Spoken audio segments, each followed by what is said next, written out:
Hey everybody, here's going to be a tutorial on how to draw an eye. So what we're going to do is we're going to start with the pupil, which is the dark part right in the middle of your eye. It's sort of where the light comes in, and along with the pupil, which is going to be a sort of as perfect a circle as you can make it, also create sort of a random little shape, sort of can be anything. I always kind of seem to make the same kind of shape. It's always sort of almost looks like a little cloud. That's going to be the reflection. And so as we go, we can sort of darken that up because this will be one of the darkest spots of our eye. So again, nature's made this part of the eye perfectly round. So as I said, as best you can do, getting that just to be a good circle. If you need to, we have some stencils in the class where you can use something, whatever else works. All right. So now that we have the pupil, our next step is to work on the iris, the colored part. This also is going to be sort of a perfect circle, but what we need to do is make sure that one, we get the right distance away, and that the right distance all the way around. So we don't want it to be, a little bit of, color here and a lot over here. It's going to be perfectly in the middle. So sometimes what helps for me is sort of drawing lines going out, and even if you have to sort of measure it a little bit, but if you can get these lines, and I'm only going to do 3, and we'll talk about why in a second, but some people will go so far as to get a ruler out and, make sure these are all like ½ an inch or something like that. But whatever it is you've decided, if obviously if you know about the eye, the pupil can constrict and open and close. So at that point, without drawing the top part, work on getting, again, what would connect in those dots to what would be the color part, or the iris. It's blue or brown or green or hazel, whatever. And again, we'll just sort of draw a ring. It's okay if the outside is a little dark. No matter what the eye color is, the outside's always much darker. Never realized that until I started drawing eyes and looking at them. So, all right.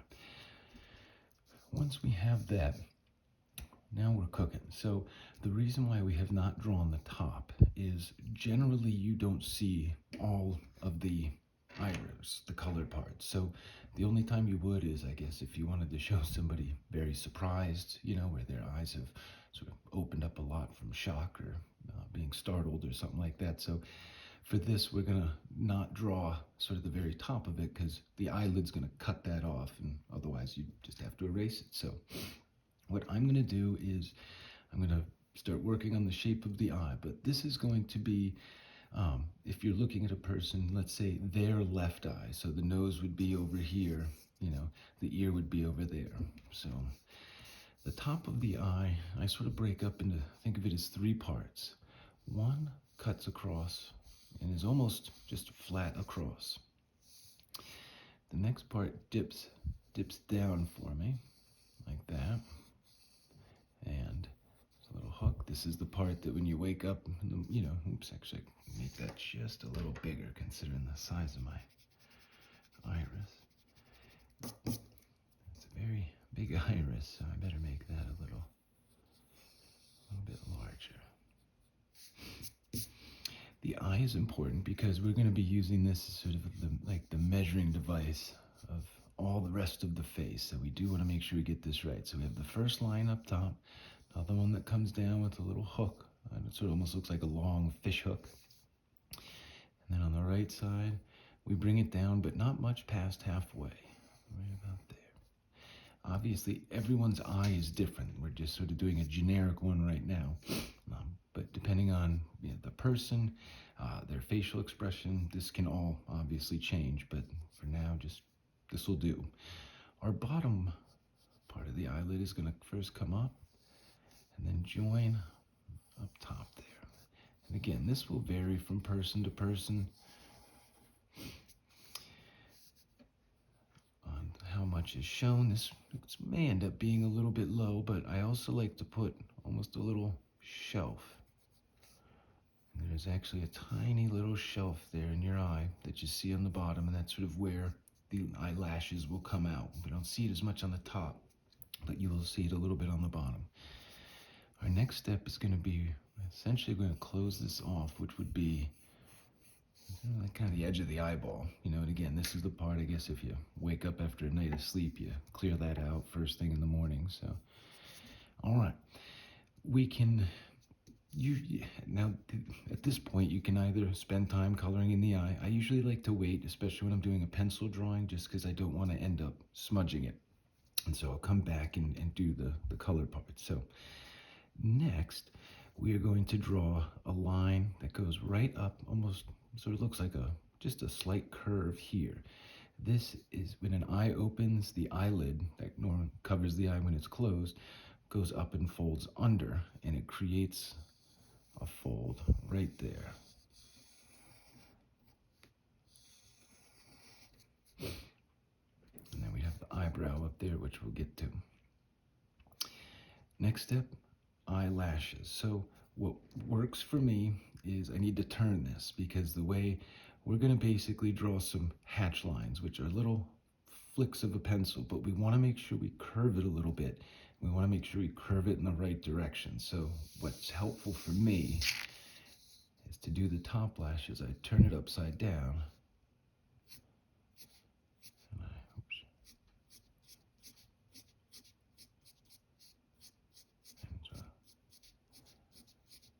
Most eyelashes, as they get towards the middle, they get a little thinner and spread out a little more. But once you get them going that way, and again, depending on the person, some people have got a few, thicker lashes than others. Now on the bottom, we're going to do the same thing. I'm just going to turn it to sort of get my hand in a comfortable spot.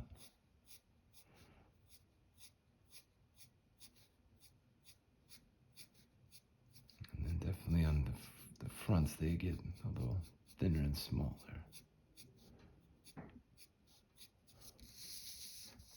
So, not perfect, and I may want to come up and darken those up. A lot of the surrounding part of the eye is going to be dealt with shading. So there's usually a little bit of a darker shade right here that's going to be sort of a little dark, and then it'll get lighter to show that there's a little sort of almost curve or a little puff there, that we all have. Something like that. But the shading we'll deal with later. So the eyebrow tends to be up around this. Again, always depends on the person, but tends to thin out. Eyebrows can be done a bunch of different ways. Same idea as the eyelashes, but you'll just put in a series of just sort of, I'm not going to spend a lot of time doing this. You'll sort of get the idea and basically continue this for the rest of it. But, again, people have different thickness. Some people have very thin eyebrow, whatever it may be, but you'd add your eyebrow, can, obviously continue that all the way down. And what we'll wrap up with is just dealing with the iris. So again, there's a few different ways that you can do this. What I've always liked is the little lines that I made for the spacing. I just continue to split those up for now. So I just split each one in half, making sure it's sort of as even as I can get it.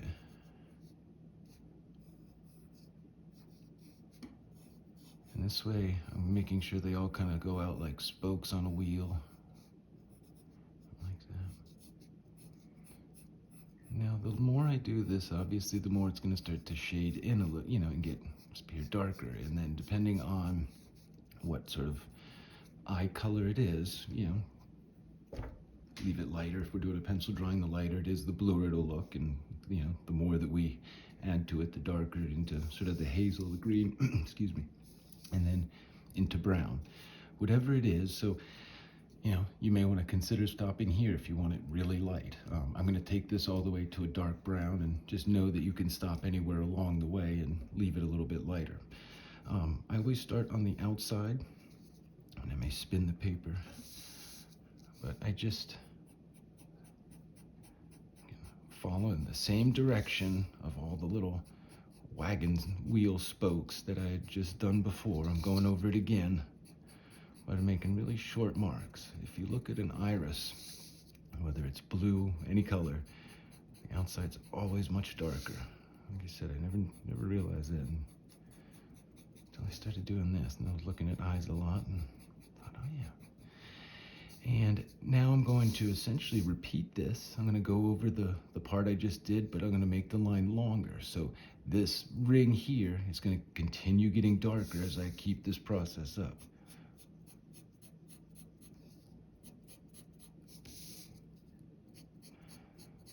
So the middle part will be a little bit lighter.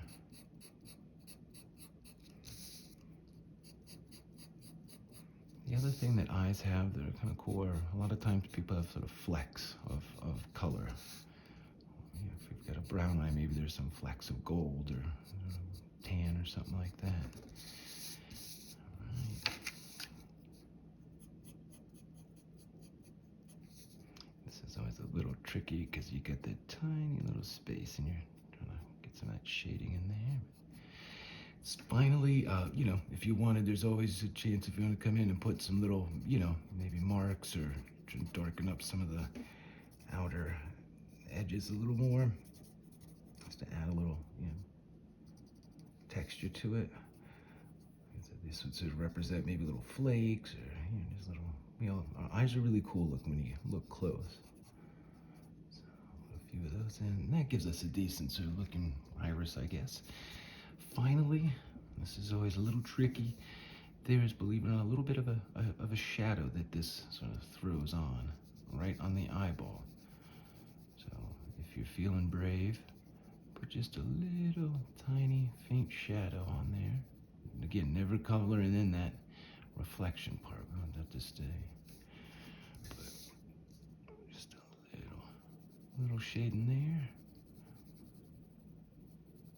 I think we're looking okay. So, not perfect, but this iris might be a little big for the eye, but that's why we practice. So if it's, as you're working on this and you're seeing it, and if there's an imperfection or if something isn't looking right, don't stop, just keep going. But, evaluate it afterwards. Take a look at what maybe you could do better. And we're going to be practicing this, so this is a great chance to get all the mistakes out. If I did this again, I would really be focusing to make sure I got that sort of the relationship of the iris to the eye opening maybe a little bit better. So again, that's why we practice. So good luck. As always, let me know if you have questions, but happy drawing.